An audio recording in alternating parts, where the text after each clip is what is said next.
الحمد لله الحمد لله الذي خلق السماوات والأرض وما بينهما وما تحت الثرى وخلق الإنسان من سلالة من طين وخلق الإنسان في أحسن تقويم وجعل لنا أمة محمد صلى الله عليه وسلم وجعل لنا خير أمة محمد صلى الله عليه وسلم قال تعالى في كلامه المجيد وفرقانه الحميد واتل عليهم نبأ بني آدم بالحق إذ قربا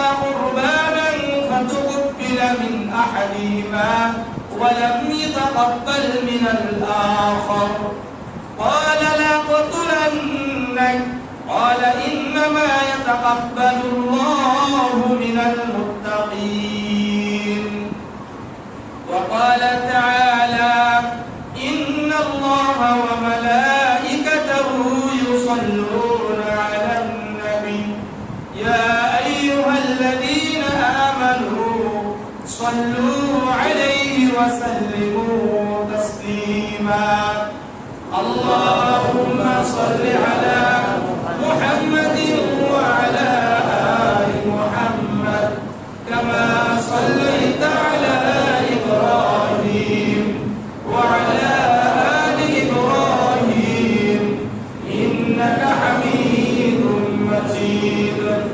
اللهم بارك على محمد وعلى آل محمد كما باركت على إبراهيم وعلى آل إبراهيم إنك حميد مجيد اللهم صل على سيدنا ونبينا وشفيعنا وحبيبنا ومولانا محمد صلى الله عليه وعلى آله وأصحابه وبارك وسلم وقال رسول الله صلى الله عليه وسلم إنما الأعمال بالنيات أو كما قال عليه الصلاة والسلام সম্মানিত উপস্থিতি যারা এখনো মাস্ক পরেন না মাস্ক ব্যবহার করবেন আল্লাহ রাব্বুল আলামিন আমাদের সবাইকে মহামারীর এই সংক্রমণ থেকে হেফাজত করেন আমিন আল্লাহ রাব্বুল আলামিন তার ইবাদতের জন্য বিভিন্ন প্রকার ভেদ করেছেন কোন কোন ইবাদতকে আল্লাহ তাআলা ফরজ করেছেন আবার কোন কোন ইবাদতকে আল্লাহ তাআলা ওয়াজিব করেছেন কোন কোন ইবাদতকে আল্লাহ তাআলা সুন্নাহ করেছেন কোনগুলো নফল কোনগুলো মুস্তাহাব এভাবে শ্রেণী ভাগ করে দিয়েছেন আল্লাহ তাআলা তার মধ্যে একটি ইবাদত উযহিয়া বা কুরবানি এই বিধানকে আল্লাহ রাব্বুল আলামিন আমাদের উপর ওয়াজিব করেছেন অর্থাৎ বছরে একবার সম্পদ শালীদের উপরে কি করেছেন ওয়াজিব করে দিয়েছেন যাই হোক ইনশাআল্লাহ মাসআলা সামনে আসবে আমরা প্রথমে জানব যে আমরা যে কুরবানি করছি যে বিধানটি পালন করছি এই বিধানের ঐতিহাসিক কোনো প্রেক্ষাপট আছে কিনা প্রাচীন কালের কোনো ইতিহাস আছে কিনা বা শুধুমাত্র কি আমাদের উপরেই কি কুরবানি ওয়াজিব না অন্যদের উপরে কুরবানি ওয়াজিব ছিল অন্যান্য জাতিদের উপরে অন্যান্য নবীদের উপরে কোরআনের কয়েকটি আয়াত দ্বারা বোঝা যায় যে শুধুমাত্র আমাদের উপরেই কুরবানিকে আল্লাহ তাআলা নির্ধারণ করেন নাই কম্পালসারি করে দেন নাই বরং আমাদের আগে প্রত্যেক জাতির উপরে আল্লাহ রাব্বুল আলামিন এটাকে কম্পালসারি করেছিলেন ওয়াজিব করেছিলেন সূরাতুল হজের 34 নম্বর আয়াতে আল্লাহ তাআলা বলেন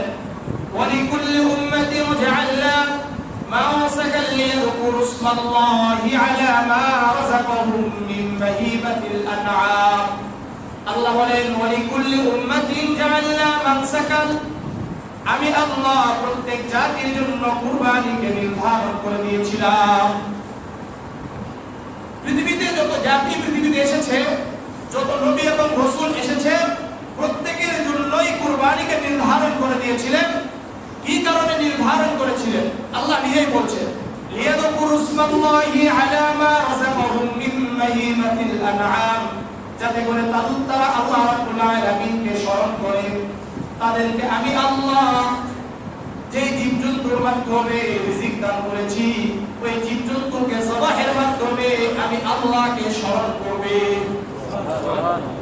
আল্লাহ রাব্বুল আলামিনকে স্মরণ করার জন্য, আল্লাহ তাআলার নাম নেওয়ার জন্য, আল্লাহ তাআলার নৈকট্য অর্জন করার জন্য প্রত্যেক জাতির উপরে আল্লাহ তাআলা কুরবানিকে ওয়াজিব করেছিলেন। এই আয়াত থেকে স্পষ্ট হয়। কিন্তু কোন জাতির কুরবানি কেমন ছিল এ সম্পর্কে আল্লাহ রাব্বুল আলামিন কোনো আলোকপাত করেন নাই, কোনো বর্ণনা করেন নাই।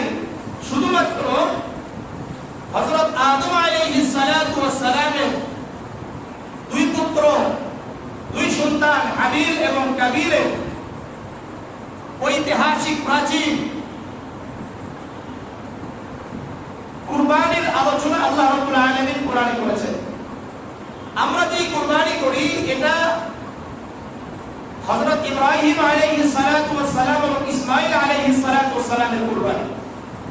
বুঝতে হবে আদম আলাইহিস সালাতু ওয়াস সালামের সময়ের যে কুরবানি এবং অন্যান্য জাতি বিভিন্ন নবী এবং রাসূলদের উপর যে কুরবানি এসেছিল, সেই কুরবানি আমাদের কুরবানি নয়। বাকি উদ্দেশ্য কি? এক, সিস্টেম এক নয়, পদ্ধতি এক নয়। এটা হলো ঐতিহাসিক প্রেক্ষাপট, প্রাচীনকালের ইতিহাস, প্রাচীন একটি ইতিহাস কুরবানি। আল্লাহ রাব্বুল আলামিন এ সম্পর্কে সূরাতুল মাইদার 27 এবং 28 নম্বর আয়াত, সূরাতুল মাইদা 6 নম্বর পারার 11 নম্বর পৃষ্ঠার 6, 7, 8, 9 এই কয়েকটা লাইন আল্লাহ রাব্বুল আলামিন এটার আলোচনা করেছেন। আল্লাহ তাআলা বলেন, হে নবী, ওয়াতলু আলাইহিম নাবা বানাই আদম বিল হক ইয قربا قربانا فتقبل من احدهما ولم يتقبل من الاخر। আল্লাহ রাব্বুল আলামিন বলেন, হে আমার নবী মুহাম্মদ সাল্লাল্লাহু আলাইহি ওয়াসাল্লাম, নবীর নাম শুনলে কি বলতে হয়? সাল্লাল্লাহু আলাইহি ওয়াসাল্লাম। এটা মানে কি? সর্বপ্রথম একটা মজলিসের ভিতরে আমরা বসছি, একবার যদি মুহাম্মদ রাসূলুল্লাহ সাল্লাল্লাহু আলাইহি ওয়াসাল্লামের প্রথমবার যখন আলোচনা হবে, নবীর কথা আসবে, তখন সাল্লাল্লাহু আলাইহি ওয়াসাল্লাম বলা ওয়াজিব। ওরা কি ওয়াজিব? একাধিকবার যখন আসবে তখন নফল হয়ে যাবে, মুস্তাহাব হয়ে যাবে। কিন্তু একবার পড়া কি ওয়াজিব। যদি না পড়েন গুনাহগার হবেন, শুধু কি হবে? আপনি ধ্বংস হয়ে যাবেন। এক হাদিস বলছি না, প্রথম পা দিয়েছেন আমিন, দ্বিতীয়বার আমিন, সিঁড়িতে পা দিয়েছেন আমিন, তৃতীয় সিঁড়িতে পা দিয়েছেন আমিন। আমিন কাদের ব্যাপারে আসছে? কোন মধ্যে? একজন কি যে নবী মুহাম্মদুর রাসূলুল্লাহ সাল্লাল্লাহু আলাইহি ওয়াসাল্লামের নাম শুনেছে কিন্তু কি বলে নাই? সাল্লাল্লাহু আলাইহি ওয়াসাল্লাম বলে নাই, ওই ব্যক্তি কি ধ্বংস। ইন্না আউলান নাস ফি ইয়াউমিল কিয়ামা, আল্লাহ রাসূল সাল্লাল্লাহু আলাইহি ওয়াসাল্লামের সবচাইতে কাছে হাসরের ময়দানে কে থাকবে? যে ব্যক্তি রাসূলুল্লাহ সাল্লাল্লাহু আলাইহি ওয়াসাল্লামের উপর বেশি দরুদ পাঠ করবে। সুবহানাল্লাহ। বেশি কি করবে? দরুদ পাঠ করবে। ইন্নাল্লাহা ওয়া মালাইকাতাহু ইউসাল্লুনা আলান নবী, আল্লাহ নিজে কি করেন? রাসূলের উপর দরুদ পাঠ করেন, আল্লাহর ফেরেশতারা করেন, আর আমি আপনি করব না। শুধু কি তাই? আমি আপনি যদি রাসূলের উপর একবার দরুদ পাঠ করি, আল্লাহ রাব্বুল আলামিন 10টি রহমত দান করবেন। সুবহানাল্লাহ। কিন্তু তারপরেও তো করি না। আল্লাহ তাআলা বেশি বেশি রাসূলের উপর দরুদ পাঠ করার তৌফিক দান করুন। আমিন। তো আল্লাহ রাব্বুল আলামিন মুহাম্মদুর রাসূলুল্লাহ সাল্লাল্লাহু আলাইহি ওয়াসাল্লামকে সম্বোধন করে বলছেন, ওয়াতলু আলাইহিম নাবা বানাই আদম বিল হক, আপনি আপনার জাতির কাছে, আপনার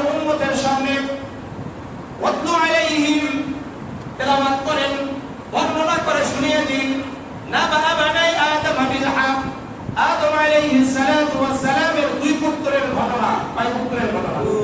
দুই পুত্র, দুই সন্তানের ঘটনা, ছেলের ঘটনা আপনি শুনিয়ে দেন।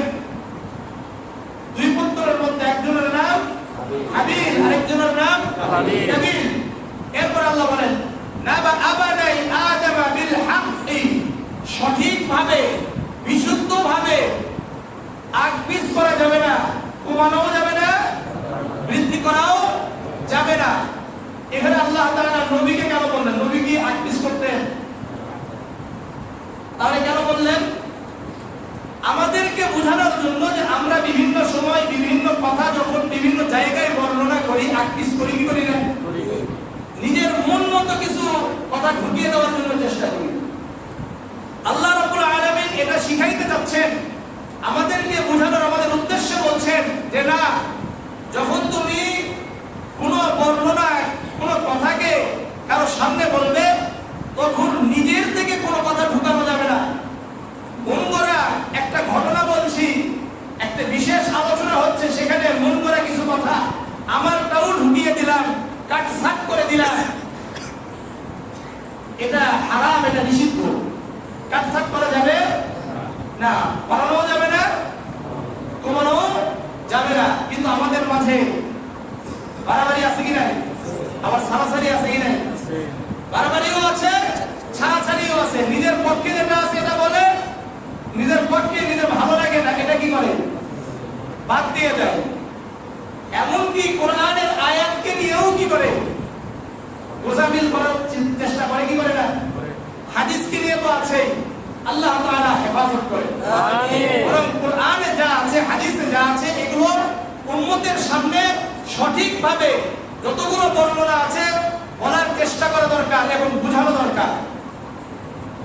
নিজেদের মন গড়া, নিজের পক্ষে, নিজের দলের পক্ষে, নিজের মাযহাবের পক্ষে যেটা আছে শুধু এতটুকুই বলে ক্ষান্ত না হওয়া, বরং বলা যে এটারও সুযোগ আছে, নাকি আমরা এটা করি, আমাদের কাছে এটা বেশি কি হয়? যুক্তিক মনে হয়। আল্লাহ তাআলা আমাদের সবাইকে সঠিকভাবে কথা বলার তৌফিক দান করুন। আমিন। আল্লাহ এটাই বুঝাইছেন এখানে, ওয়াতলু আলাইহিম নাবা বানাই আদম বিল হক। হাবিল এবং কাবিল সম্পর্কে আপনি আলোচনা করেন। কি আলোচনা? আলোচনা রাখে কয়েকটি কথা। হাবিল এবং কাবিলের যে কুরবানির আলোচনা হবে, কেন করছে? এখন যেটা বলবো এটা কোরআনে নাই। ওনাদের যে নাম হাবিল আর কাবিল, এটা কোরআনে নাই। এটা কোথায় পাওয়া গিয়েছে? হাদিসে, ইসরাইলি রওয়ায়াতে। হাবিল আর কাবিল দুই ভাই, হাবিল হলো বড়, কাবিল ছোট। আদম আলাইহিস সালাতু ওয়াস সালামের যুগে আদম আলাইহিস সালাতু ওয়াস সালাম আর হাওয়ার মাধ্যমে পৃথিবীতে যখন সন্তান আসতো, একসাথে কয়টা আসতো? দুটা, যমজ সন্তান, একটা ছেলে একটা মেয়ে, একটা পুত্র সন্তান একটা কন্যা সন্তান। এভাবে আল্লাহ রাব্বুল আলামিন পৃথিবীতে প্রেরণ করতেন। এবং যে দুইজন একসাথে যমজ আসতো তারা ভাই বোন থাকতো। কিন্তু পরবর্তীতে যে যমজ সন্তান আসতো তারাও আমার ভাই বোন, কিন্তু আগের যে দুই সন্তান আছে যমজ, এদের সাথে তাদের কি থাকবে না? ভাই বোনের সম্পর্ক থাকবে না। কারণ কি লাগবে? বিবাহ দরকার। বিবাহ কেন? বংশ বিস্তার দরকার। বংশ বিস্তারের জন্য আল্লাহ রাব্বুল আলামিন আদম আলাইহিস সালাতু ওয়াস সালামের সময় এটাকে জায়েজ করলেন, অনুমতি দিলেন যে আগের ঘরের ছেলে পরের ঘরের না, বিষয়টা পরের গর্বে, আগের গর্বে পরের, আগের ঘরের আর পরের ঘরের বললে বলবেন যে প্রথম স্ত্রী আর দ্বিতীয় স্ত্রী, এটা নয়। আগের গর্বে পরের গর্বে ছেলে সন্তান, পরের গর্বের মেয়ে অর্থাৎ কন্যা সন্তানকে বিবাহ করতে পারবে। আগের গর্বের মেয়েকে পরের গর্বের ছেলে সন্তান কি করতে পারবে? বিবাহ করতে পারবে। অর্থাৎ ছোট ছেলে বড় নারীকে বিবাহ করা যায় কি যায় না? আল্লাহ রাসূল বলেছেন কি বলেন না? আল্লাহ রাসূলের প্রথম বিবাহ নিজের থেকে 15 বছর বড় একজন নারীকে বিবাহ করেছেন। বিধবাদেরকে বিবাহ করলে সওয়াব আছে কি নাই? বেশি না কম? বেশি, অনেক বেশি। সুতরাং চেষ্টা করা দরকার, আছে কি নাই? বিধবাদেরকে আশ্রয় দেওয়া দরকার। এটা আমাদের সমাজ থেকে একবারে উঠে গেছে। বরং এটাকে কি মনে করা হয়? খারাপ মনে করা হয়। এই যে আমি যদি খারাপ মনে করি, বিন্দু মাত্র যদি আমার ব্রেনের ভিতরে, আমার মনের ভিতরে এটা ঢুকে যেটা খারাপ, তাহলে সর্বপ্রথম মুহাম্মদুর রাসূলুল্লাহ সাল্লাল্লাহু আলাইহি ওয়াসাল্লামকে আপনি আঘাত করবেন। কথা বুঝেন নাই? বরং এটাকে আলাদা সুন্নাত করা হয়েছে, আলাদা সুন্নাত করা হয়েছে। আপনি পারেন না, এটা আপনার ব্যাপার, কিন্তু কোনোভাবে আপনার ব্রেন, কোনোভাবে আপনার মনে থেকে, আপনার দিল থেকে এটাকে খারাপ মনে করার সুযোগ নাই। আল্লাহ তাআলা বুঝার তৌফিক দান করেন। এইভাবে সিস্টেমটা ছিল, পদ্ধতি ছিল। তো হাবিলের সাথে যেই মেয়েটা হয়েছিল, কন্যা সন্তান হয়েছিল, তার নাম লিজা। নাম কি? লিজা অথবা লিউজা বলা হয়। লিউজা অথবা লিজা বলা হয়। এটা অত বেশি সুন্দর ছিল না। আর কাবিলের সাথে যেই কন্যা সন্তান পৃথিবীতে জন্মগ্রহণ করেছিল, তার নাম ছিল হলো আকলিমা। নাম কি? আকলিমা। এ বরাবর সুন্দরী ছিল। তাহলে সিস্টেম কি হবে? হাবিল কাকে বিবাহ করবে? বলতে পারবে? কাকে বিবাহ করবে? আকলিমাকে বিবাহ করবে। আর কাবিল লিজাকে বিবাহ করবে। কাবিল এটাকে কি করতে পারে নাই? আল্লাহ তাআলার এই বিধানকে অ্যাকসেপ্ট করে নাই, গ্রহণ করতে পারে নাই। গ্রহণ না করে বরং এটাকে প্রত্যাখ্যান করেছে। তখন আদম আলাইহিস সালাতু ওয়াস সালাম আল্লাহ তাআলার সাথে কথা বলে আদম আলাইহিস সালাতু ওয়াস সালাম আল্লাহর কাছ থেকে একটি বিধান নিলেন, সেটা হলো কুরবানি করতে হবে। কি করতে হবে? কুরবানি করতে হবে। এই কুরবানি করে যারটা গ্রহণ আল্লাহ তাআলা করবেন, সে আকলিমাকে বিবাহ করবে। আর যারটা গ্রহণ আল্লাহ করবেন না, সেটাকে বিবাহ করবে, লিজাকে বিবাহ করবে। এই একটা সিদ্ধান্ত কার পক্ষ থেকে? আল্লাহর পক্ষ থেকে আসলো। হাবিল এবং কাবিলকে হযরত আদম আলাইহিস সালাতু ওয়াস সালাম এটা জানিয়ে দিলেন। জানিয়ে দেওয়ার পরে হাবিল পশু পালন করত। দুম্বা, ভেড়া, মহিষ, গরু, ছাগল যা আছে এগুলো পালন করত কে? হাবিল। আর কাবিল ছিল হলো কৃষক, অর্থাৎ চাষি। সে কৃষি কাজ কারবার করত। যখন বলল, তখন হাবিল সবচাইতে উৎকৃষ্ট একটি দুম্বাকে নির্ধারণ করলেন। আর কাবিল তার এই চাষাবাদের বস্তু থেকে সে সবচাইতে নিকৃষ্ট, যেগুলো একবারে চলে না, এগুলোকে কি করলো? যাচাই বাছাই করে ভালোগুলো রেখে দিয়েছে, আর খারাপগুলো কি করছে? উপস্থিত করেছে। অর্থাৎ এগুলোকে কি করবে? আল্লাহ তাআলার জন্য উৎসর্গ করবে, কুরবানি করবে। উভয়ের ওই সময়ের সিস্টেম হলো, পাহাড়ের উভয়ের তারা কি করবে? রেখে আসবে। আল্লাহ রাব্বুল আলামিন আসমান থেকে আগুনের একটি শিখা, একটি গোলা প্রেরণ করবে। যারটা কবুল হবে তার বস্তুটাকে এই আগুন এসে জ্বালিয়ে দিবে, আর যারটা কবুল করবে না তারটাকে ছেড়ে দিবে। এই ঘটনাকে আল্লাহ রাব্বুল আলামিন কুরআনে এইভাবে বলছেন, ইয কাররাবা কুরবানান ফাতুকবিলা মিন আহাদিহিমা ওয়া লাম ইয়াতাকাব্বাল মিনাল আখার। আল্লাহ বলেন, তারা উভয়, তারা দুইজন, হাবিল এবং কাবিল, আল্লাহ তাআলার নৈকট্য অর্জন করার জন্য তারা বস্তুগুলোকে উপস্থাপন করলো। ইয কাররাবা কুরবানান ফাতুকবিলা মিন আহাদিহিমা, তাদের দুইজনের মধ্যে হতে একজনের, অর্থাৎ হাবিলের কুরবানিকে আল্লাহ রাব্বুল আলামিন কবুল করলেন, আর কাবিলের কুরবানিকে আল্লাহ রাব্বুল আলামিন কবুল করলেন না। ফাতুকবিলা মিন আহাদিহিমা ওয়া লাম ইয়াতাকাব্বাল মিনাল আখার। কারটা কবুল করছে? হাবিলেরটা। আর কাবিলেরটা কবুল করেন নাই। অনেকে কুরবানি শব্দের অর্থ বুঝে না। আমরা কুরবানি কুরবানি মনে করি যে বাংলা বা কি একটা শব্দ। কুরবান এই শব্দটা হলো আরবি। এই যে কুরবানান, এখান থেকেই আসছে। কুরবান শব্দের অর্থ হলো কোন বস্তুকে কারো জন্য উৎসর্গ করা, তার নৈকট্য অর্জনের জন্য। যেমন ধরেন আমি একটি বই কাউকে গিফট করলাম, এটা তার কিসের জন্য? নৈকট্য অর্জনের জন্য। কাউকে আমি কিছু দিলাম, কিসের জন্য? তার নৈকট্য অর্জন করার জন্য। আপনি যাকেই কিছু দেন না কেন, আসলে তার কাছাকাছি যাওয়ার জন্যই তো দেওয়া হয়। দেওয়া হয় কি দেওয়া হয় না? যে কাউকে কিছু গিফট করে, কিছু দেয়, তার জন্য উৎসর্গ করে, মূল উদ্দেশ্য কি? তার নৈকট্য অর্জন করা। ইসলামী শরিয়ার ভিত্তিতে, ইসলামী শরীয়ত অনুযায়ী বলা হয় কোন জীবজন্তুকে আল্লাহ রাব্বুল আলামিনের উদ্দেশ্যে, আল্লাহ তাআলার নামে যবাহের মাধ্যমে আল্লাহ তাআলার নৈকট্য অর্জন করার নাম হলো কুরবানি। কি বললাম? বলেন, কুরবানি কাকে বলে?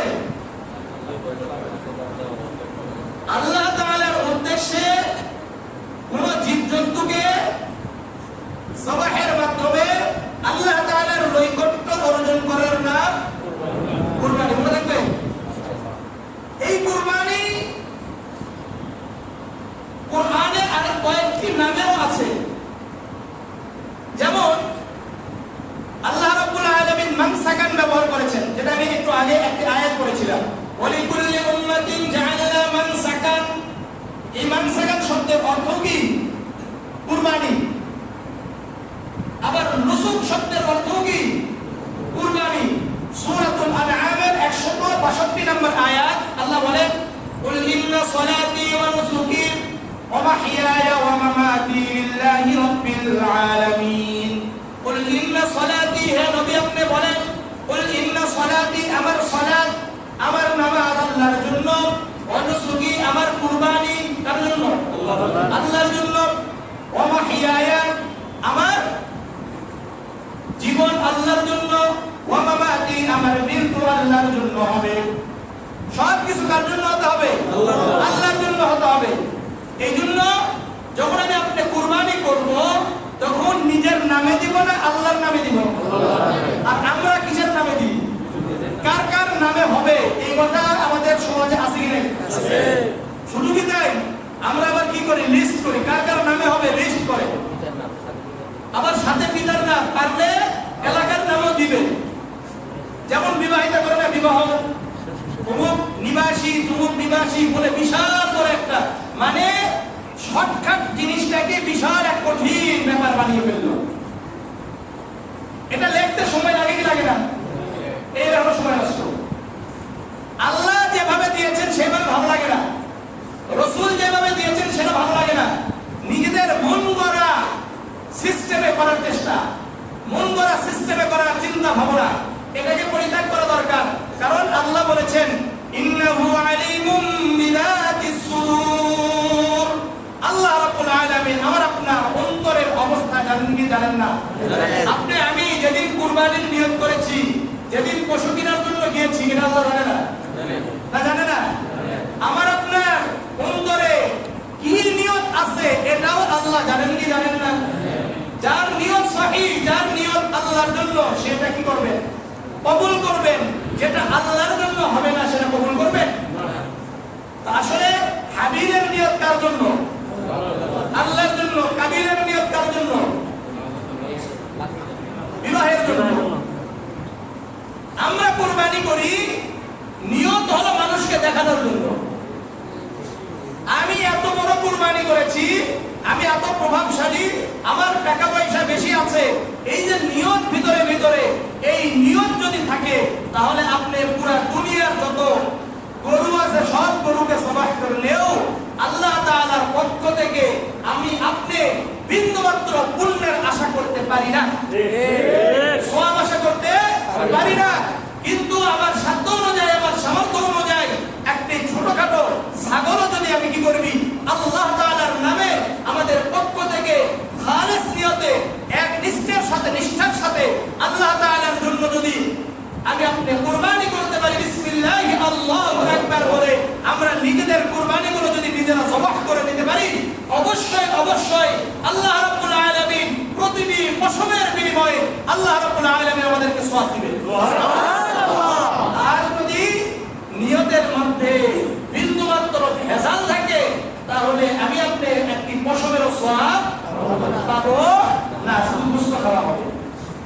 শুধু কি খাওয়া হবে? গোশত খাওয়া হবে। এটাই আল্লাহ তাআলা কোরআনে বলেছেন, লা ইয়ানালাল্লাহু লুহুমুহা ওয়ালা দিমাউহা ওয়ালাকিন ইয়ানালুহুত তাকওয়া মিনকুম। আল্লাহ রাব্বুল আলামিন বলেন, লা ইয়ানালাল্লাহু লুহুমুহা, কোন গোশত আল্লাহর কাছে পৌঁছবে না। লা ইয়ানালাল্লাহু লুহুমুহা ওয়ালা দিমাউহা, রক্ত আল্লাহর কাছে পৌঁছবে না। ওয়ালাকিন ইয়ানালুহুত তাকওয়া মিনকুম, শুধুমাত্র আল্লাহ রাব্বুল আলামিনের কাছে আমাদের অন্তরের অবস্থায় পৌঁছে যাবে। ইন্নাল্লাহা লা ইয়ানজুরু ইলা সুওয়ারিকুম ওয়া আমওয়ালিকুম ওয়ালাকিন ইয়ানজুরু ইলা কুলুবিকুম ওয়া আমালিকুম। সহিহ মুসলিম আল্লাহর রাসূল বলেন, ইন্নাল্লাহা লা ইয়ানজুরু ইলা সুওয়ারিকুম ওয়া আমওয়ালিকুম, তোমাদের চেহারা আল্লাহ দেখবেন না, তোমরা কত সুন্দর কত স্মার্ট এটা আল্লাহ দেখবেন না। তোমাদের সম্পদ দেখবেন না, কত সম্পদশালী এটা আল্লাহ দেখবেন, এটা আল্লাহ দেখবেন না। ওয়ালাকিন ইয়ানজুরু ইলা কুলুবিকুম ওয়া আমালিকুম, বরং আল্লাহ রাব্বুল আলামিন তোমাদের অন্তরের অবস্থা দেখবেন, অন্তর কি বলে। আসলে কি আল্লাহ তাআলার জন্য কুরবানি করো কি করো না? আল্লাহ তাআলার জন্য সালাত আদায় করো কি করো না? আল্লাহ তাআলার জন্য কোরআন তেলাওয়াত করো কি করো না? আল্লাহ তাআলার জন্য কাজ করো কি করো না? দান করো কি করো না? মানুষের সাথে ভালো আচরণ করো কি করো না?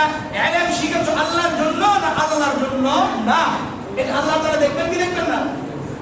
যারা আল্লাহর জন্য দিবে না তাদের জন্য ভয়ঙ্কর আযাব আছে কি নাই? না নাই। সহিহ মুসলিমের আরেকটা হাদিস 1906 নম্বর হাদিস, খুব ভয়ঙ্কর একটা হাদিস। আবু হুরায়রা রাদিয়াল্লাহু তাআলা আনহু থেকে বর্ণিত, হাসরের ময়দান যখন কায়েম হয়ে যাবে তখন আল্লাহ রাব্বুল আলামিন তিনজন ব্যক্তিকে উপস্থাপন করবেন। উপস্থিত করবে কয়জন ব্যক্তিকে? তিনজন। তার মধ্যে এক নম্বর, ইন্না আওলান নাস ইয়াওমাল কিয়ামাতি উযা আলাইহি রাজুলুন মুস্তাশহিদা, একজন ওই ব্যক্তিকে আল্লাহ রাব্বুল আলামিন বিচারের কাঠগড়ায় দাঁড় করাবেন যে ব্যক্তি শহীদ হয়েছিল। কি হয়েছিল? শহীদ, আল্লাহর রাস্তায় শহীদ হয়েছে, অর্থাৎ জিহাদ করতে করতে শহীদ হয়েছে।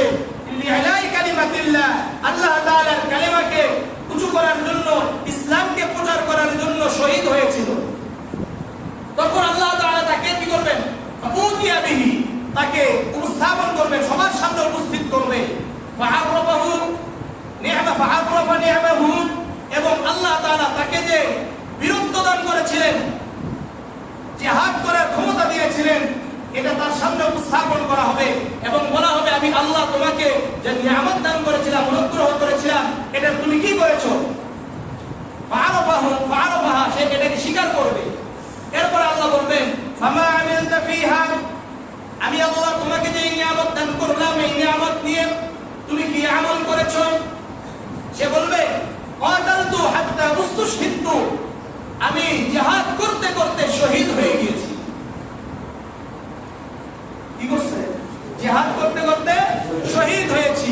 আল্লাহ বলবেন, কাযাবতা, তুমি মিথ্যা বলছো, তুমি মিথ্যা বলছো, তুমি তো বরং ওয়ালাকিন্নাকা কাতালতা, আসলে তুমি জিহাদ করেছো, লিয়াকালা হুয়া জারিমুন, আসলে তুমি এই জন্য জিহাদ করেছো মানুষ তোমাকে বীর বলবে, মানুষ তোমাকে বীর বলবে। বাবা তো কিলা, তুমি যেহেতু নিজে সবার সামনে বীর হতে চেয়েছিলে, তুমি বীরত্ব প্রকাশ করতে চেয়েছিলে, তুমি অনেক বড় বীর ছিলে, এটা সবাই তোমাকে বলেছে। তুম্মা উমিরা বিহি, এরপর আল্লাহ হুকুম করবেন, ফাসুহিবা আলা ওয়াজহিহি হাত্তা উলকিয়া ফিন নার, তাকে কি করা হবে? অর্থাৎ উল্টা পিট করা হবে, উপর করে জাহান্নামে নিক্ষেপ করা হবে। এটা এক নম্বর, উপর করে জাহান্নামে নিক্ষেপ করা হবে। কি কারণে? জিহাদ করেছে, কার জন্য নয়? আল্লাহর জন্য নয়। কার জন্য করেছে? নিজের জন্য। আমাদের মাঝে আছে কি নাই? আমরা করি কি করি না যে মানুষ আমাকে ভালো বলবে? বর্তমান অধিকাংশ আমাদের আমলগুলো হলো মানুষের জন্য। অধিকাংশ আমল কি? মানুষের জন্য। আমল আল্লাহর জন্য একেবারেই নেই বললেই চলে বর্তমান। এই জন্য প্রত্যেকটি আমল করার আগেই নিয়তকে খালেস করা, সহিহ নিয়ত করা, তাসহিহ নিয়ত বলা হয়, অর্থাৎ নিয়তকে সহিহ করতে থাকা, সহিহ নিয়ত বলা হয় না, বরং তাসহিহ নিয়ত বলা দরকার। অর্থাৎ তাসহিহ ভাবে তাফঈল থেকে এর অর্থ হলো সর্বদা আমি কাজ করছি আর নিজের নিয়তের দিকে খেয়াল করতে হবে যে আমার নিয়ত কি আল্লাহর জন্য না মানুষের জন্য। আমি সালাত পড়ছি, আমি সালাত আদায় করছি, আমার নিয়ত কি আল্লাহর জন্য হচ্ছে না মানুষকে দেখানোর জন্য হচ্ছে। আমি কোরআন তেলাওয়াত করছি, আল্লাহর জন্য হচ্ছে না মানুষকে দেখানোর জন্য হচ্ছে। এইভাবে সহিহ নিয়ত, অর্থাৎ নিয়তকে কি করতে হবে, শুদ্ধ করতে থাকতে হবে। এটা এক নম্বর। দুই নম্বর ব্যক্তিকে আল্লাহ তাআলা উপস্থিত করবেন কাকে? ওয়ারাজুলুন তাআল্লামাল কুরআনা ওয়া আল্লামাহু ওয়া ক্বারাআল কুরআন। ওই ব্যক্তি যাকে আল্লাহ রাব্বুল আলামিন কোরআন পড়ার যোগ্যতা দান করেছেন, ইলম অর্জন করার যোগ্যতা দান করেছেন এবং অন্যকে ইলম শিক্ষা দেওয়ার যোগ্যতা দান করেছেন, যাদের সম্পর্কে আল্লাহ রাব্বুল আলামিন বলেন খায়রুকুম মান তাআল্লামাল কুরআনা ওয়া আল্লামা। তোমাদের মধ্যে উত্তম ওই ব্যক্তি যে কোরআন শিখলো এবং অন্যকে শিক্ষা দিল। কত বড় কথা! ফাউতিয়া বিহি ফাআররাফা নি'মাহু। আল্লাহ রাব্বুল আলামিন তাকে উপস্থিত করে বলবেন আমি আল্লাহ তোমাকে ইলম দান করেছিলাম, এই ইলম সম্পর্কে তুমি কি করেছো? সে সঙ্গে সঙ্গে বলবে তাআল্লামতুল কুরআন তাআল্লামতুল ইলমা ওয়া আল্লামতুহু। আমি ইলম শিক্ষা অর্জন করেছিলাম, আমি ইলম অর্জন করেছিলাম, আমি কুরআন পড়েছিলাম, আমি তাফসীর পড়েছিলাম, আমি সহিহ বুখারী পড়েছিলাম, সহিহ মুসলিম পড়েছিলাম, সমস্ত কিতাব পড়েছি, সমস্ত তাফসীরের কিতাব পড়েছি, ফিকহের কিতাব পড়েছি এবং ওয়াকারাতু ফিকাল কুরআন, এবং আপনার জন্য আমি কোরআন তেলাওয়াত করেছি। অনেক সুন্দর আওয়াজে কোরআন তেলাওয়াত করতাম। আল্লাহ রাব্বুল আলামিন বলবেন কাযাবতা, তুমি মিথ্যা বলছো, তুমি তো মিথ্যাবাদী, তুমি কি মিথ্যাবাদী। কারণ তাআল্লামতা ইলম, তুমি ইলম এই জন্য অর্জন করেছিলে লিয়ালাহু আলিমুন, মানুষ তোমাকে বড় আলেম বলবে, বড় বক্তা বলবে, বড় মুহাদ্দিস বলবে। এরকম আছে কি নেই? আমরা অনেক সময় আলোচনা করতে করতে আমি সবচেয়ে বড় আলেম এটা বোঝানোর চেষ্টা করি, কি করি না? দুনিয়াতে আমার থেকে আর বড় আলেম নাই, আর অন্যদের যত ভুল আছে সব ভুল বলি, কি বলি না? এরকম আছে কি নাই আমাদের মাঝে? এমন একটা অবস্থা যে আমি যা বলছি এটাই সহিহ, আর বাকি দুনিয়াতে যা বলে এটা সবগুলো কি সহিহ না। এমন কি দুনিয়ার যদি সবচাইতে বড় আলেমও বলে বলে এটা ঠিক না, আসলে ভুলই বলে এরা, ওনারা এই সব সেই সব দিয়ে শেষ করে দেয়। আছে কি নেই? যেমন অনেক আছে যে বলে কাবা শরীফে তারাবিতে 20 রাকাত পড়ে, এটার ইতিহাস জানেন? কি ইতিহাস? বলে এটা হলো তুর্কিরা যখন নাকি উসমানীয় সাম্রাজ্য প্রতিষ্ঠা করলো তখন কাবাদেরকে অর্থাৎ মক্কা মানুষদেরকে চাপ সৃষ্টি করে তারা কত রাকাত পড়াছে? 20 রাকাত পড়িয়েছে। এইভাবে চলে আসছে। এমন জালিয়াতি আমাদের এরকম এই জায়গা অর্থাৎ এরকম জায়গাগুলো থেকে আসে কি না? কত বড় মিথ্যাচার! আল্লাহ তাআলা হেফাজত করেন। আমিন। খুব কষ্টকর ব্যাপার, আল্লাহ তাআলা হেফাজত করেন। আমি একজনকে দেখতে পারি না, তাকে কি করলাম? আমি আলেমই না, আর আমি বড় আলেম। যারা নিজেদের মাঝে এটা মনে করবে, আল্লাহর কসম করে বলছি, আল্লাহ তাআলা হাশরের ময়দানে ফাসুহিবা বিন-নারি আলা ফাসুহিবা বিহি আলা ওয়াজহি ফাসুহিবা আলা ওয়াজহিহি হাত্তা উলকিয়া ফিন-নার। আল্লাহর রাসূল বলেন তাদেরকে উপর করে জাহান্নামে নিক্ষেপ করা হবে। এটা আমিও হতে পারি, এটা আমিও হতে পারি। দ্বিতীয় তলায় কালেকশন শুরু করে আমার ভিতরে যদি বিন্দু মাত্র অহংকার থাকে যে আমি বড় আলেম, আমাকে মানুষ বড় আলেম বলবে, মানুষ আমাকে বলতেই পারে, কিন্তু আমার ভিতরে যদি বিন্দু মাত্র আমার অ্যাক্টিভিটিস, আমার কাজকর্মে এটা বোঝা যায় যে আমি বড় আলেম, আল্লাহর কসম করে বলছি আল্লাহ তাআলা আমার জন্য জাহান্নামকে নির্ধারণ করে রাখছে। এজন্য সর্বদা কি থাকতে হবে? সাবধান থাকতে হবে। আপনি বড় আলেম, আমি বড় আলেম, আমি বড় ইমাম, আমি অনেক জানি, দুনিয়ার আর কেউ জানে না, এরকম চিন্তা ভাবনা যদি মাথার ভিতরে থাকে, অন্তরে থাকে, নিয়ত যদি খালেস না হয়, আল্লাহর কসম করে বলছি, আজকে আবার বলছি, আমার জন্য জাহান্নাম কি নির্ধারিত। ঠিক তেমনি ভাবে আপনারা দান করার পরে মনে করেন বলবে? পরেরটা আসতেছে, ওয়ারজুলুন ওয়াসআল্লাহু আলাইহিম ওয়া আতাহু মিন আসনাফিল মালি। আল্লাহ রাব্বুল আলামিন একজন দানশীল ব্যক্তিকে অনেক সম্পদ দিয়েছেন, এমন কোন সম্পদ নাই এই সম্পদ আল্লাহ রাব্বুল আলামিন তাকে দান করে দেয়। হাসরের ময়দানে উপস্থিত করা হবে, সে নিয়ামতকে স্বীকার করবে।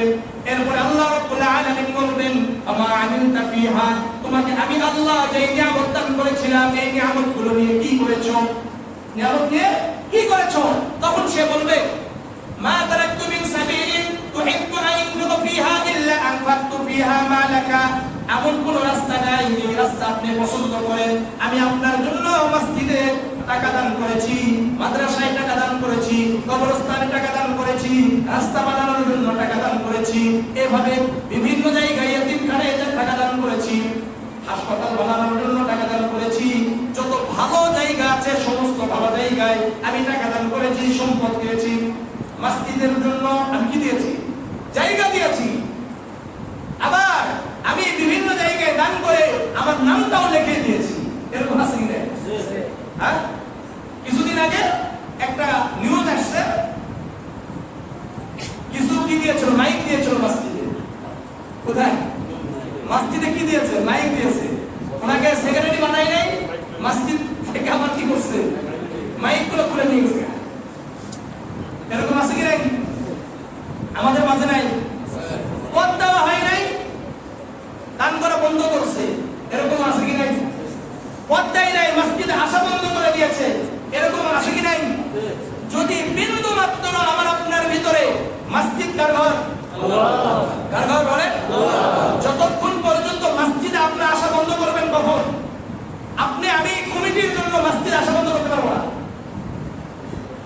কার জন্য মসজিদে আসা বন্ধ করতে পারবো না?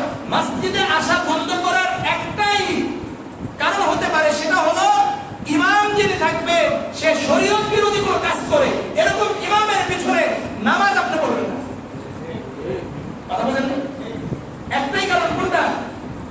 ইমাম যিনি আছেন উনি শরীয়ত বিরোধী কাজ করে, অথবা কোরআন শুদ্ধ নাই। যেই কোরআন তেলাওয়াত শুদ্ধ না হবে ওই ইমামের পিছনে আপনার নামাজ হবে? কথা বলেন না কেন? নামাজ হবে না। সুতরাং এই একটা কারণে কি করা যায়? মসজিদকে কি করতে পারবেন? ত্যাগ করতে পারবেন। এছাড়া অন্য কোনো কারণে অমুকের উপর রাগ, তমুকের উপর রাগ, অথবা ইমামের সাথে ইমাম সাহেব আপনার কি করে নাই, দ্বিতীয় জানাজা করে নাই, এই জন্য রাগ। এরকম আছে কি? মানে আপনার বাবার দ্বিতীয় জানাজা করাই নাই, এই জন্য রাগ হয়েছে। অথবা 3 দিন 7 দিন 10 দিন 40 এটাকে কি করছে? নিষেধ করেছে, বোঝানোর চেষ্টা করা হয়েছে। এরপরে বলতেছে হুজুর কিছু নামাজই পড়বো না, নতুন নতুন হাদিস নিয়ে আসে। এরকম আছে কি নাই? এই যে যুক্তি, কোরআন হাদিসের আলোকে যুক্তিক একটা কথা ইমাম সাহেব বলেছেন, এরপরেও কি করেছেন? বিরোধিতা করে চলে গেছেন। আল্লাহর কাছে দেখাবেন কি খাবেন না? দেখাবেন না। আল্লাহ তাআলা সহিহ নিয়ত করার তৌফিক দান করেন। আমিন। এই যে দান করছে, অমুক দান করছে, বিশাল দানের অধিকারী আমি, আল্লাহ তাআলা বলবেন কাযাবতা, তুমি মিথ্যাবাদী। ফাকাদ কিলা, বরং তুমি চেয়েছিলে লিউকালা ওয়া জাওয়াদ, বরং মানুষ যেন তোমাকে দানশীল বলে, মানুষ তোমাকে দানশীল বলে। হায় আল্লাহু আকবার, এই ব্যক্তি এত দান করেছে। হ্যাঁ, মানুষ তো বলতেই পারে, কিন্তু আমার আপনার মাঝে যদি বিন্দু মাত্র থাকে, ওনাকে বলে হুজুর আমার নামটা বললেন না, কি নামটা বললেন না। নাম বলার উদ্দেশ্য হলো এই এলাকার মানুষ জানো আমি 10,000 টাকা দিয়েছি, এই এলাকার মানুষ জানো আমি 20,000 টাকা দিয়েছি। হ্যাঁ, আমরা আমাদের কৌশল, আল্লাহ রাসূলের কৌশল ছিল কাউকে দাঁড় করিয়ে দিব, কাউকে দাঁড়িয়ে দিব, কারো নাম বলবো, এটা অন্যকে উৎসাহিত করার জন্য। কিন্তু এটা আপনি বলবেন কেন? আপনি যদি বলেন তাহলে এটা উদ্দেশ্য কি? বুঝেন নাই? লিয়াকালা হুয়া জাওয়াদ, আল্লাহ রাসূল বলেন উদ্দেশ্য হলো মানুষ তোমাকে কি বলবে? দানশীল বলবে। আল্লাহ রাসূল সাল্লাল্লাহু আলাইহি সাল্লাম বলেন ফাকাদ কিলা থুম্মা উমিরা বিহি, আদেশ করা হবে ফেরেশতাদেরকে, ফাসুহিবা আলা ওয়াজহিহি হাত্তা উলকিয়া ফিন-নার, তাকে উপর করে জাহান্নামে নিক্ষেপ করো। এখানে মূল উদ্দেশ্য হাবিল কার জন্য? আল্লাহ তাআলার জন্য কি করেছিলেন? কুরবানি করেছিলেন। আর কাবিল উদ্দেশ্য কি? ইন্নামাল আ'মালু বিন্নিয়াত, নিয়তে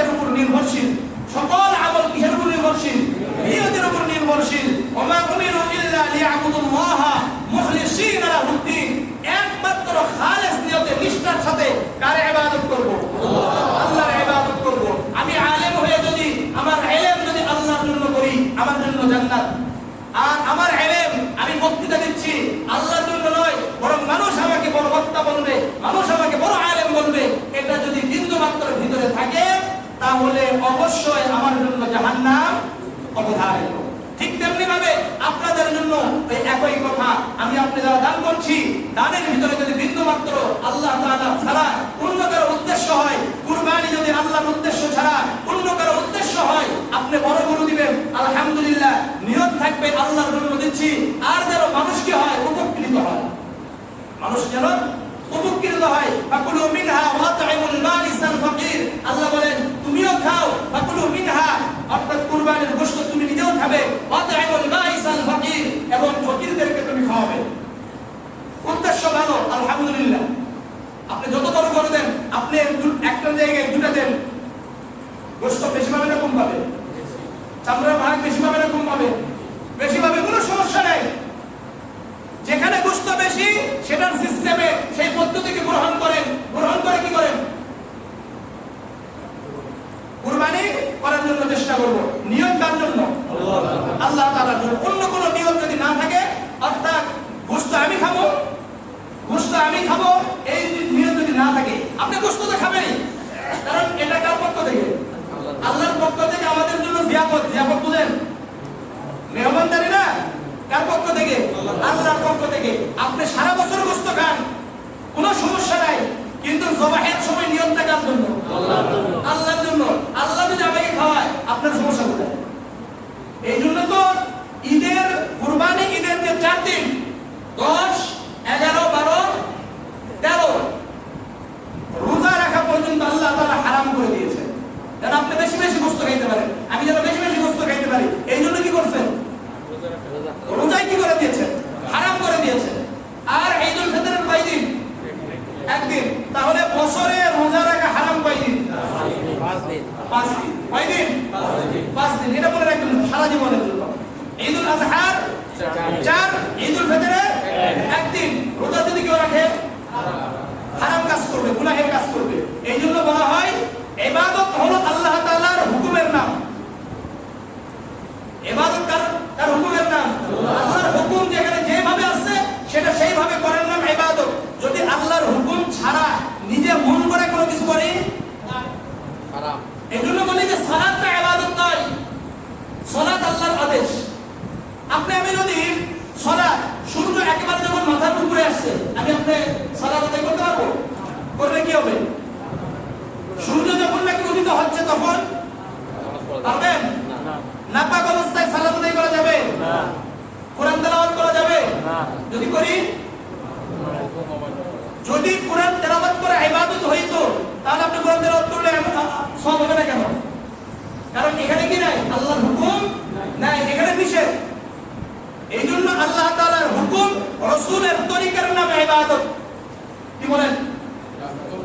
আল্লাহর হুকুম, রাসূলের তরিকার নাম ইবাদত। কুরবানি এটা ইবাদত নয়, বরং কুরবানিকে আল্লাহ তাআলা যেভাবে করতে বলেছেন, রাসূলুল্লাহ সাল্লাল্লাহু আলাইহি সাল্লাম যেভাবে করতে বলেছেন, এইভাবে যদি করি তাহলে এটা ইবাদত হবে। যদি কুরবানিকে আল্লাহ তাআলার বিধান অনুযায়ী না করি, রাসূলুল্লাহ সাল্লাল্লাহু আলাইহি সাল্লামের তরিকা অনুযায়ী যদি না করি, তাহলে এটা ইবাদত হবে? হবে? হবে না। আল্লাহ তাআলা সেইভাবে আমাদেরকে কুরবানি করার তৌফিক দান করেন। দুইজনের মধ্যে হাবিলটা কবুল করেছেন, কাবিলটা কবুল করেন নাই। তো হাবিল তখন বলে, আমি তোমাকে হত্যা করব। যারা উগ্রবাদী তাদের কথাই কথাই দেখে নিব, এরকম আছে কি নাই? আমাদের এলাকায় আসিস, দেখে নিব। আমার চিনস, আমার এলাকায় আসিস, এই বৈশিষ্ট্য কার মধ্যে জানেন? কুকুরের মাঝে। কুকুরের এলাকায় আরেক কুকুর আসলে দেখবেন অবস্থা দেখেন। নিজের এলাকায় যারা মাস্তানি করে, এরা মূলত হলো বৈশিষ্ট্য কার? কুকুরের বৈশিষ্ট্য নিয়ে চলাফেরা করে। আর নিজের এলাকায় যখন আসবে, নিজের রাজত্ব যখন বাস্তবায়ন হবে, তখন ক্ষমা করে দেওয়া মুহাম্মাদুর রাসূলুল্লাহ সাল্লাল্লাহু আলাইহি ওয়াসাল্লামের বৈশিষ্ট্য। কাবাকে, মক্কাকে যখন কি করলেন? বিজয় করলেন, জয় করলেন, তখন আল্লাহ রাসূল বললেন, আমি সবাইকে ক্ষমা করে দিলাম। সুবহানাল্লাহ। ইউসুফ আলাইহিস সালাতু ওয়াস সালামের যে ভাইরা ইউসুফ আলাইহিস সালাতু ওয়াস সালামকে কূপে নিক্ষেপ করেছিল, যখন রাজত্ব পেয়েছেন, যখন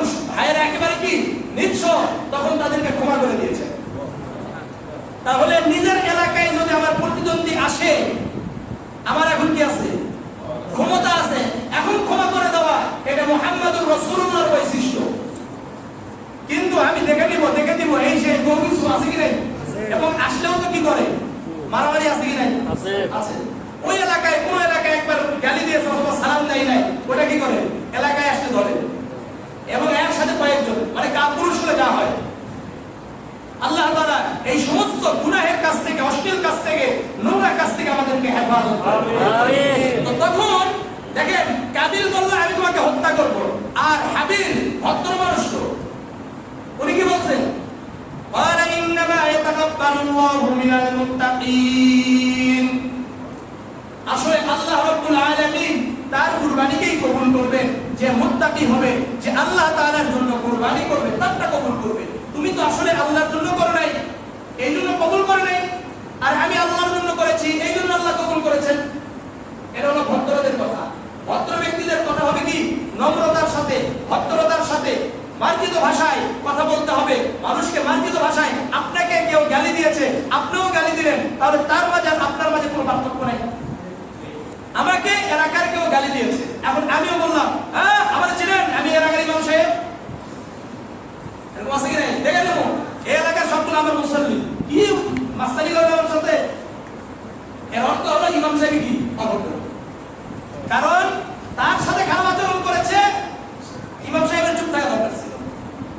অথবা যদি তার ভুল হয়ে থাকে তাকে বোঝানোর চেষ্টা করা, এছাড়া বেশি কিছু না।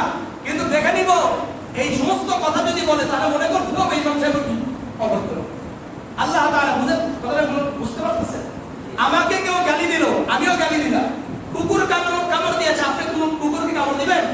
দেন না, ওই থেকে সরে আসবেন। হ্যাঁ, সরে আসতে হবে। যদি বেশি তেড়িবেড়ি করেন আরেকটা দিবে। যদি কুকুরের সাথে মাস্তানি করতে যায় আরেকটা দিবে কি দিবে না? আরেকটা দিবে। তো ঠিক তেমনি ভাবে কেউ যদি আপনাকে আমাকে গালি দেয়, আপনি যদি যত বেশি কথা বলবেন তত আরেকটা গালি খাবেন। এই জন্য মূর্খের সাথে তর্ক করাটাও মূর্খতা। মূর্খের সাথে তর্ক করাটাও কি মূর্খতা। কেউ আপনাকে গালি দিচ্ছে, যত তাড়াতাড়ি সম্ভব এখান থেকে কি হয়, স্থানকে ত্যাগ করা, তাহলে আপনি সম্মানিত হবেন। ছেড়ে দেন, ক্ষমা করে দেন, আল্লাহ তাআলা আমাকে আপনাকে সম্মানিত করবেন। মনে থাকবে।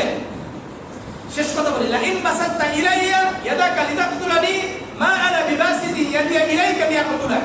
সে বলেছিল, হাবিল বলেছিল, তুমি যদি আমাকে হত্যা করার জন্য হাতকে বিস্তার করো, প্রসারিত করো, আমি কিন্তু তোমার দিকে কি করব না, হাতকে প্রসারিত করব না। ইন্নী আখাফুল্লাহ রাব্বুল আলামিন। কেন? আমি কাকে ভয় করি? আল্লাহকে ভয় করি। আমাকে আপনাকে কেউ গালি দিয়েছে, আপনি বলেন ইন্নী আখাফুল্লাহ, আমি আল্লাহকে ভয় করি। তাহলে তো আপনি হাবিলের বংশধর হতে পারবেন। আর যদি কাবিল মার্কা যদি কথা বলি, তাহলে আমিও তো কাবিলের বংশধর। এই জন্য যখন কেউ আমাকে আপনাকে গালি দিবে কি বলবেন? ইন্নী আখাফুল্লাহ, আমি তো আল্লাহকে ভয় করি। আমি যদি তোমাকে গালি দিই তাহলে আমিও তো তোমার মতো হয়ে গেলাম। এই জন্য ওখান থেকে সঙ্গে সঙ্গে সরে আসবো ইনশাআল্লাহ। আল্লাহ রাব্বুল আলামিন আমাদের সবাইকে একমাত্র আল্লাহ তাআলার জন্য এখন থেকে নিয়ত করেন, এখন থেকে নিয়তকে সহিহ করেন। আমি একমাত্র কুরবানি করব কার জন্য? আল্লাহর জন্য। হৃষ্ট পুষ্ট সুন্দর চেষ্টা করব আমাদের সামর্থ্য অনুযায়ী, আমাদের যতটুকু আল্লাহ তাআলা সামর্থ্য দিয়েছেন, শক্তি দিয়েছেন, সম্পদ দিয়েছেন, এর উপর ভিত্তি করে সুন্দর হৃষ্ট পুষ্টকে, সুন্দর একটা পশুকে ক্রয় করে একমাত্র আল্লাহ তাআলার নামে জবাহ করার জন্য চেষ্টা করব ইনশাআল্লাহ। আর নিজেরাই জবাহ করার জন্য চেষ্টা করব ইনশাআল্লাহ। না হুজুরদেরকে ডেকে নিয়ে যাবেন? হ্যাঁ, কারা কারা হুজুরদেরকে ডাকবেন? কেউ ডাকবেন? আলহামদুলিল্লাহ, সবাই নিজেরা করবেন ইনশাআল্লাহ।